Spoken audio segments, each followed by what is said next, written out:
What's up mga ka-good vibes? So for today's video, samahan niyo naman po kaming maglinis ng ating paligid sa ating gotokan at patasan dahil yan po ay heaven sa sarap, heaven sa sulit at heaven sa linis. Ayan po at talagang pinapanindigan po namin ang aming mga pangako sa inyo na dadalhin po kayo namin sa pinakamasarap na gotohan at parisan, sa pinakamurang gotohan at parisan at sa pinakamalinis na gotohan at parisan, hindi lamang po sa paligid kundi sa bawat mga gamit po na ginagamit natin sa pag-prepare ng ating gotohan at parisan. At yan po, hindi po tayo nakapag-vlog kahapon.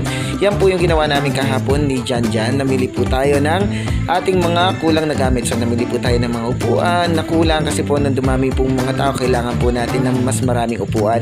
At nagtingin na rin po tayo ng ating yan, di ba, may exhibition si Kuya Mark. Nagtingin po tayo ng ating mga kakailanganin po sa ating parisan at gotohan. Let's go! Check by check.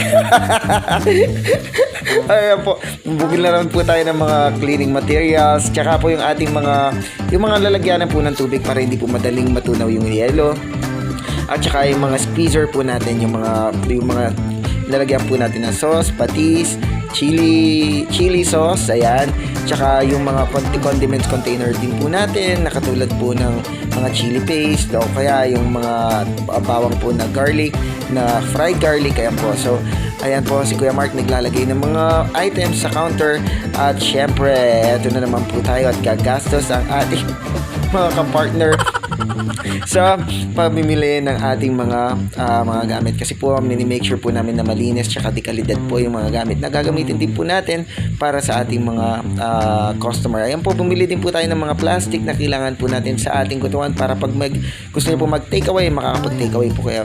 At dumaan po kami dito sa Kambingan, sa ating paboritong kainan, sa Kambingan, sa Pansol, Erickson Kambingan. Yan po, napakasarap po ng kambingan na yan sa Pampanga. Kung gusto niyo po makita yung location yan, is pumunta lang po kayo dun sa ating mga previous video po na type niyo po yung Erickson Kambingan o kaya hanapin niyo po dun sa ating Facebook page. Ayan po, at lumalive hack ang Kuya Mark bago dumating ang ating papaitan. Kung gusto niyo po makatipid sa mga kambingan, ayan po, umorder lang po kayo ng kanin. Pagkatapos ay, ayan, chili oil, lagyan lang natin ng chili oil yan, tapos lagyan natin ng kalamansi, syempre libreng kalamansi, at yung fried garlic, at salt na dahil po nagutom kami, alas 3 na po yata kami na nanghalian yan ni Janjan, kaya po dumiskarte na yung kuya para maibsan ang ating gutom habang inihintay po yung ating order. At talaga naman pong life hack. Magkano lang po ang kanin, 15 or 30, o pag wala po kayong budget ay ganyan na rin po ang inyong gawin. Talagang napakasarap, yummy. Ay tayo po si Kuya Janjan.